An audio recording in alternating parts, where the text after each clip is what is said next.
Meghan is hardly innocent. She's down in the dirt with me, whether she likes it or not. The story you're about to hear is not meant to be gentle. It wasn't designed for comfort, and it certainly wasn't meant to be released this way.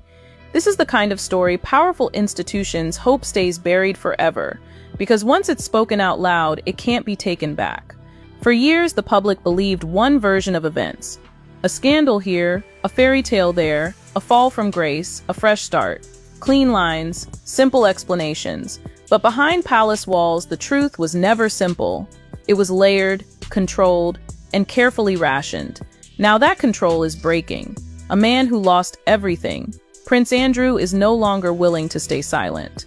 A king, King Charles III, has allegedly made a decision so final it changes the royal board forever. A future queen, Catherine, has stepped into quiet authority as the monarchy braces for impact. And at the center of it all is one name the palace never wanted spoken in this context: Meghan Markle. Because this isn't just about scandal. It's about silence. It's about protection. And it's about why one royal was destroyed in public while another was shielded completely. What you're about to hear doesn't just challenge what you think you know, it threatens to rewrite it. The story begins with a fall so loud the entire world heard it. Prince Andrew didn't fade quietly into the background. He didn't step away with dignity. He was removed in full view of the public, almost overnight. One moment he was a senior royal. The next, his name became radioactive. The reason was clear. His close ties to Jeffrey Epstein and the serious allegations connected to that world crushed his public standing instantly. The palace didn't hesitate. Titles were stripped, ditties were removed. Doors that had always been open slammed shut. This wasn't handled gently. This wasn't hidden. This was a public execution of status. The message was unmistakable. When the monarchy decides someone is a liability, they are cut loose fast, clean, and without mercy. Andrew became the example, the warning, the sacrifice. Everyone saw it happen. The press reported every detail. The palace confirmed the damage. Andrew's royal future didn't just end. It was erased in plain sight. And that's what makes the next part of this story impossible to ignore. Because while one royal was destroyed for his associations, another name remained untouched: Meghan Markle. Here's where the story stops making sense. According to the claims, Meghan existed in the same general social orbit, the same timeline, the same elite world where power, money, and influence overlapped. And yet when Andrew fell, nothing followed her. No investigation, no headlines, no uncomfortable questions, nothing. It was as if a wall of silence dropped into place the moment her name could have entered the conversation. No pressure from the media, no public curiosity encouraged, no palace acknowledgement of any kind. And silence like that doesn't happen by accident. Silence means decisions were made. Silence means boundaries were drawn. Silence means someone decided certain questions were off limits. If Andrew was punished because of who he was connected to, then the silence surrounding Meghan becomes the real mystery. Why was one royal publicly dismantled while another was completely protected?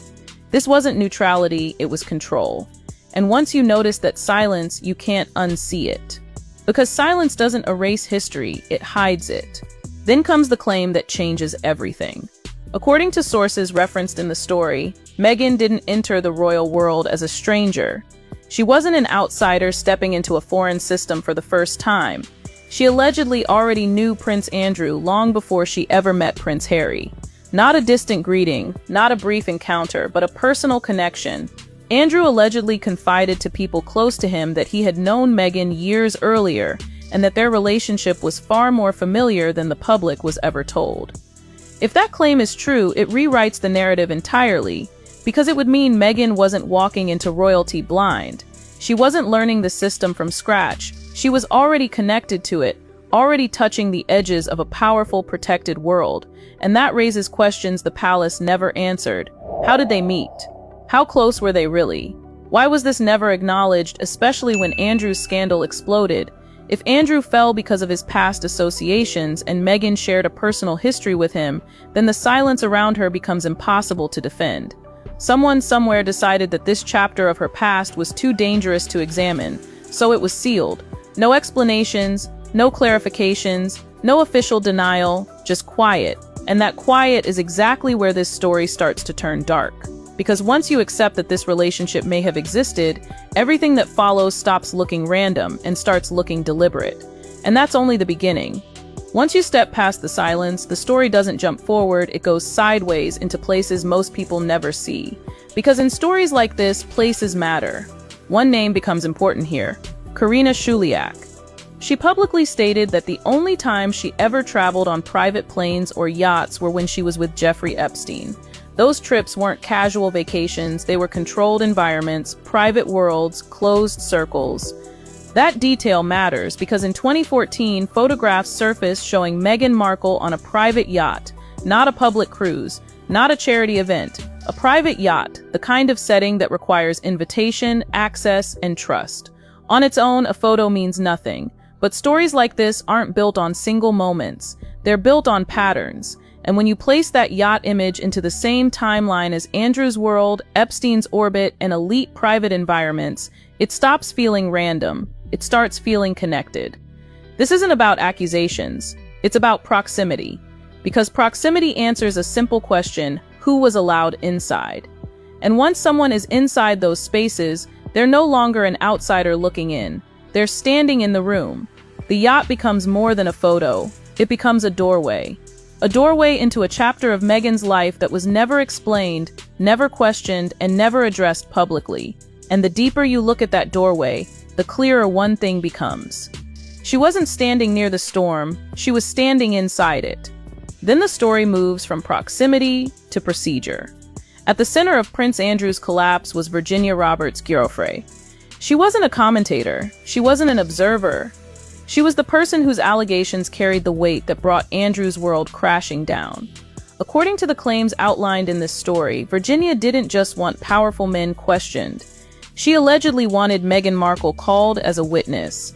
That detail is critical. Witnesses are not chosen randomly.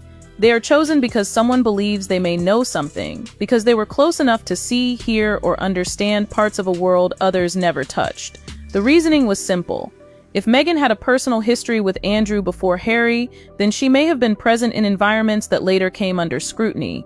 She may have seen things, or heard things, or at the very least been near enough for her name to matter. And yet when the legal pressure intensified, Meghan was never called. Her name disappeared. No explanation was given, no denial was issued, no clarification followed. It was as if that possibility was quietly erased before it ever reached daylight. And that kind of erasure doesn't happen unless someone has the power to make it happen. Silence returned, thick, intentional, final. But silence doesn't erase history, it just pushes it deeper underground. To understand how all of this connects, you have to go back before the palace, before Harry, before global fame. When Meghan moved to Toronto to film Suits, she wasn't royal. She wasn't internationally powerful. She was a working actress with ambition. But ambition alone doesn't open the world's most guarded doors. Something else happened. According to the claims in this story, Marcus Anderson entered her life. A senior figure linked to Soho House, a private network known for elite membership, secrecy, and influence. This wasn't casual socializing. Anderson allegedly didn't just meet Meghan, he positioned her. He introduced her to Toronto's highest social levels. From there, connections expanded outward. One introduction led to another, one room led to the next. Through these circles, Meghan reportedly moved closer to wealth, power, and international influence, including figures tied to New York's elite world and eventually royal-adjacent spaces. This wasn't overnight success, it wasn't luck, it wasn't random, it was constructed.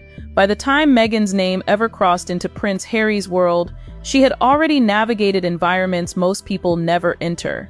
She wasn't learning how elite power worked. She had already been living near it. And once you understand that path, the yacht, the silence, the access, the next chapter becomes impossible to ignore.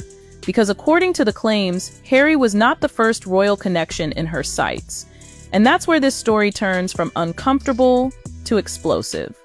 This is where the story takes a turn most people were never prepared to hear. According to the claims outlined in this narrative, Prince Harry was not the first royal connection in Meghan's path. Someone else came before him, someone older, someone already established inside the palace, someone whose access came with history, influence, and power. That person was Prince Andrew. Sources allege that Meghan's initial focus was not Harry at all, but Andrew, not as a mentor, not as a family friend, but as a romantic and strategic target. If true, this reframes everything. It suggests intention where the public was told there was coincidence, strategy where people believed there was fate.